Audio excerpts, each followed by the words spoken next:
चलिए आज हम लोग पढ़ेंगे रिफ्लेक्सिव पढ़नाम और इम्फैटिक पढ़नाम। क्या होता है रिफ्लेक्सिव पढ़नाम या क्या होता है इम्फैटिक पढ़नाम, इन दोनों में हम लोग अंतर को पढ़ेंगे। जैसे रिफ्लेक्सिव पढ़नाम और इम्फैटिक पढ़नाम देखने में भाई मेरे दोनों एक ही जैसा लगता है, लेकिन अंतर में दोनों में आसमान पतल का होता है। जैसे यहाँ पे आई हर्ट माई सेल्फ कहना सही है या आई माई सेल्फ हर्ट कहना सही है, या आई कुक माई सेल्फ कहना सही है या आई माई सेल्फ कुक कहना सही है।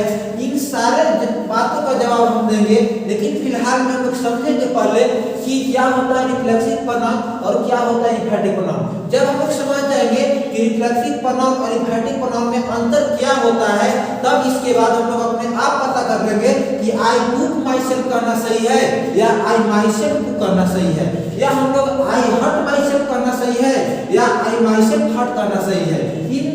इन चारों जो एग्जांपल है, इन चारों एग्जांपल को आप अपने से सही कर लीजिएगा। फिलहाल में ये समझिए बात को कि रिफ्लेक्सिव पढ़नाम और इम्फैटिक पढ़नाम में अंतर क्या होता है। तो रिफ्लेक्सिव पढ़नाम और इम्फैटिक पढ़नाम का पहले एक टाइप पढ़ते हैं कि रिफ्लेक्सिव पढ़नाम अगर आपसे कोई पूछेगा कि रिफ्लेक्सिव पढ़नाम क्या होता है या इम्फैटिक पढ़नाम क्या होता है, जैसे रिफ्लेक्सिव पढ़नाम और इम्फैटिक पढ़नाम में अंतर तो बहुत ऊपर की बात है, लेकिन सबसे पहले हम समझते हैं कि रिफ्लेक्सिव पढ़नाम होता क्या है। अगर आपसे कोई पूछेगा कि रिफ्लेक्सिव पढ़नाम क्या होता है, या अगर आपसे भी कोई पूछ सकता है कि इम्फैटिक पढ़नाम क्या होता है, तो सबसे पहले समझते हैं कि रिफ्लेक्सिव पढ़नाम होता क्या है। तो रिफ्लेक्सिव पढ़नाम होता है my self, our self, your self, them self, her self, him self, यानी ये जितने भी होते हैं वो रिफ्लेक्सिव पढ़नाम होते हैं। और my self, our self, your self, her self और हिम सेल्फ, इन्हीं सारों को हम लोग इम्फैटिक पढ़नाम भी बोलते हैं। अगर आपसे कोई पूछेगा तो इन सारों को हम लोग इम्फैटिक पढ़नाम भी बोलते हैं और ये सारों को हम लोग क्या बोलते हैं, रिफ्लेक्सिव पढ़नाम भी बोलते हैं। लेकिन आखिर अंतर कहाँ पे है, ये तो आपका कोई हो गया डिफिनेशन पूछेगा तब आप बता दीजिएगा कि रिफ्लेक्सिव पढ़नाम इम्फैटिक पढ़नाम ये होता है। लेकिन अगर कोई आपसे ये पूछेगा कि जो चीज रिफ्लेक्सिव पढ़नाम में है वही इम्फैटिक पढ़नाम में है, या जो इम्फैटिक पढ़नाम में है वही रिफ्लेक्सिव पढ़नाम में है, ये भी हो सकता है, तो दोनों में अंतर कहाँ पे पड़ता है, तो यही अंतर को बताने के लिए आज यहाँ पे हम लोग समझेंगे कि क्या अंतर होता है। तो देखिए माई सेल्फ को हम लोग रिफ्लेक्सिव पढ़नाम भी बोलेंगे, माई सेल्फ को हम लोग इम्फैटिक पढ़नाम भी बोलेंगे, लेकिन कब माई सेल्फ को हम लोग इम्फैटिक पढ़नाम बोलेंगे और कब माई सेल्फ को हम लोग रिफ्लेक्सिव पढ़नाम बोलेंगे।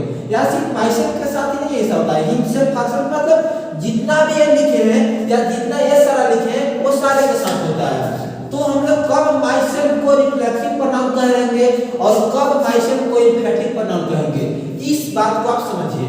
तो देखिए अगर माई सेल्फ का यूज अगर मेन वर्ब के बाद किया जाएगा, यानी अगर माई सेल्फ मेन वर्ब के बाद आता है, तब हम उस माई सेल्फ को इम्फैटिक पढ़नाम नहीं कहेंगे बल्कि क्या कहेंगे, रिफ्लेक्सिव पढ़नाम। लेकिन अगर माई सेल्फ का यूज मेन वर्ब के पहले आता है, यानी अगर कोई माई सेल्फ मेन वर्ब के पहले आता है तब उस माई सेल्फ को हम लोग इम्फैटिक पढ़नाम कहते हैं। और अगर माई सेल्फ मेन वर्ब के बाद आता है तब उस माई सेल्फ को हम लोग क्या बोलते हैं, रिफ्लेक्सिव पढ़नाम बोलते हैं। यानी दोनों में अंतर एक ही बात का है कि अगर एक चीज मेन वर्ब के पहले आ रहा है तो हम लोग बोल दे रहे हैं इम्फैटिक पढ़नाम, और अगर एक चीज मेन वर्ब के बाद आ रहा है तब उसको हम लोग बोल रहे हैं रिफ्लेक्सिव पढ़नाम। यानी यहाँ तक हम समझते हैं कि आप रिफ्लेक्सिव पढ़नाम और इम्फैटिक पढ़नाम में अंतर को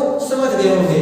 अगर आपसे कोई अंतर पूछेगा तो एक ही अंतर है, और वो अंतर क्या है कि हमेशा इम्फैटिक पढ़नाम का जो यूज किया जाता है वो मेन वर्ब के पहले किया जाता है, लेकिन रिफ्लेक्सिव पढ़नाम का जो यूज किया जाता है वो मेन वर्ब के बाद किया जाता है। इसके बाद दूसरा जो अंतर है वो ये है कि रिफ्लेक्सिव पढ़नाम का जो हिंदी होता है वो होता है खुद को, लेकिन इम्फैटिक पढ़नाम का जो हिंदी होता है वो होता है खुद से। चलिए अब हम लोग जो एग्जांपल दिए हैं इस एग्जांपल को समझेंगे। एक एग्जांपल क्या होता है, इस एग्जांपल में यानी दो एग्जांपल हम रिफ्लेक्सिव पढ़नाम में दिए हैं और दो एग्जांपल हम इम्फैटिक पढ़नाम में दिए हैं। भाई मेरे दोनों एग्जांपल सही नहीं है, कोई एक एग्जांपल सही है और कोई एक एग्जांपल गलत है। आपको समझना पड़ेगा कि कौन एग्जाम्पल सही है और कौन एग्जाम्पल गलत है। तो समझिए बात को। पहले आते हम लोग रिफ्लेक्सिव परिणाम में। रिफ्लेक्सिव परिणाम में पहला एग्जाम्पल लिखा हुआ है आई हर्ट माई सेल्फ कहना सही है या आई माई सेल्फ हर्ट कहना सही है। तो भाई मेरे इसका पहले हम हिंदी करते हैं। तो हिंदी करेंगे तो हमको यही समझ में आएगा कि इसका हिंदी होगा आई हर्ट माई सेल्फ का हिंदी होता है मैं खुद से चोट पहुंचाया, और इसका हिंदी हुआ मैं खुद को चोट पहुंचाया। और इसमें देखिए आई कुक माई सेल्फ का हिंदी होता है मैं खुद को पकाता हूं, और इसका हिंदी हुआ आई माई सेल्फ कुका मैं खुद से पकाता हूं। चलिए देखिए बात समझिए। आई हर्ट माई सेल्फ मैं खुद से चोट पहुंचाया। आई हर्ट माई सेल्फ कहना है, आई माई सेल्फ हर्ट करना सही है। आई मैंने कोई भी मैं खुद से चोट पहुंचाया, ना कि मैं खुद को चोट पहुंचाया। यानी ये जो है वो रिफ्लेक्सिव परिणाम है, और रिफ्लेक्सिव परिणाम में हमेशा मेन वर्ब के बाद माई सेल्फ आता है, न कि मेन वर्ब के पहले आता है। यानी आपका कहना कौन सही है, आई हर्ट माई सेल्फ करना सही है या आई माई सेल्फ हर्ट करना सही है। तो भाई मेरे टोटली भाषा में बोल सकते हैं कि आई हर्ट माई सेल्फ करना सही है, न कि ये आई माई सेल्फ हर्ट करना सही है। लेकिन इस एग्जाम्पल में आप देखिए आई कुक माई सेल्फ करना सही है या आई माई सेल्फ कुक करना सही है। तो मैं खुद को पकाता हूं या मैं खुद से पकाता हूं, तो वाजिब सी बात है कि मैं खुद से पकाता हूं, खुद को नहीं कोई पकाता है, मैं खुद से पकाता हूं। तो जब मैं खुद से पकाता हूं तो भाई मेरे यहाँ पे कौन एग्जाम्पल आपका सही है, ऊपर वाला या नीचे वाला? तो ऊपर वाला का हिंदी हुआ मैं खुद को पकाता हूं, जो आपका क्या है गलत है, और नीचे वाला का हिंदी हुआ मैं खुद से पकाता हूं, यानी आई माई सेल्फ कुक कहना सही है, न कि आई कुक माई सेल्फ कहना सही है।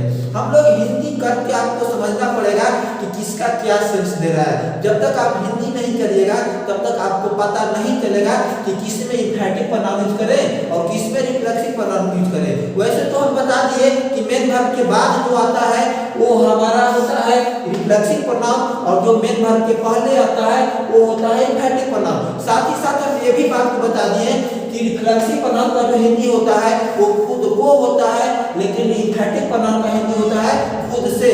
लेकिन इसके बावजूद भी आपको सेंटेंस का हिंदी करना पड़ेगा, और हिंदी करने के बाद आपको पता करना होगा कि यहाँ पे खुद को होना चाहिए या खुद से होना चाहिए।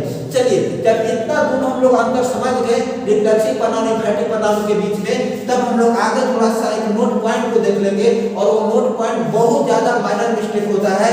लोग बोलते हैं कि my self is Rakesh Ranjan या कुछ भी, ठीक है, जो लैंग्वेज इंग्लिश स्पोकन में बहुत गलत है। मतलब क्या बोल सकते हैं, वो टोटली भाषा में वो लैंग्वेज गलत होता है।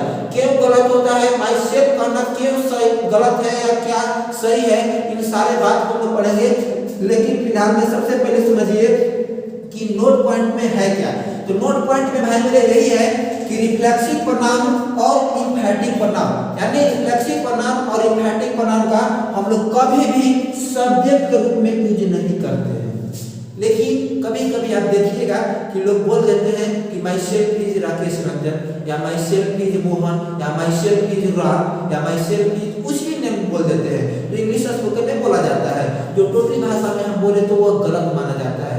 क्यों गलत माना जाता है, क्योंकि my self, our self, him self, ये सब एक प्रकार का रिफ्लेक्सिव परिणाम या इम्फैटिक परिणाम माना जाता है। और जब ये रिफ्लेक्सिव परिणाम इम्फैटिक परिणाम माना जाता है भाई मेरे, तो कभी भी रिफ्लेक्सिव परिणाम या इम्फैटिक परिणाम का यूज हम लोग सब्जेक्ट के रूप में नहीं करते हैं। और जब आप शुरू में ही माई सेल्फ को ला रहे हैं तो इसको आप सब्जेक्ट के रूप में यूज कर रहे हैं, और जब सब्जेक्ट के रूप में यूज कर रहे हैं तो आपका सब्जेक्ट के रूप में यूज करना क्या है, गलत माना गया है।